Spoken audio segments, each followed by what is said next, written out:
Pero, at ano na nga, that system, Cotabato Trench is layo. is compared within Visayas system, di ba? Sa atong fault system sa Visayas, sa Cebu particularly. So, they are different fault system o trench. Marami ang nabiglas sa malakas na lindol na tumama sa Sarangani at iba pang bahagi ng Mindanao nitong nakaraang Lunes. Bagamat nilinaw ng Philippine Institute of Volcanology and Seismology Region 7 na walang direktang kaugnayan ang nasabing lindol sa Visayas, patuloy pa rin itong binabantayan ang posibilidad ng malakas na lindol sa probinsya ng Cebu.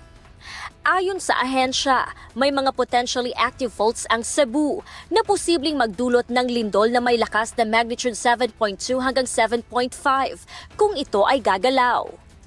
So, every fault na big one. Since natay potentially active fault sa Cebu, natay big one. So, atong estimate is 7.2 to 7.5 Do we have another magnitude. So, ang impact sa 7.5 7 magnitude nga linog, the whole island of Cebu is intensity 8. Okay. So, pag intensity 8, expected mga road network, vertical, horizontal building will be affected. Bagamat wala pang naitatalang paggalaw sa nakalipas na 5,000 taon mula sa Central Cebu Fault, nananatili itong isang bitak sa lupa na maaaring maging aktibo at pagmulan ng malakas na lindol. Noong nakaraang taon, niyanig din ng malakas na lindol ang hilagang bahagi ng Cebu.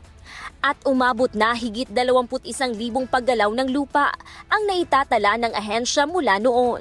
Bagamat walang direktang kaugnayan ang nangyaring lindol sa Mindanao sa mga fault system sa Visayas, patuloy naman ang ginagawang monitoring ng mga otoridad sa posibilidad ng isang malakas na lindol o ang tinatawag na the big one sa Cebu dahil sa pag-iral ng potentially active faults sa lalawigan.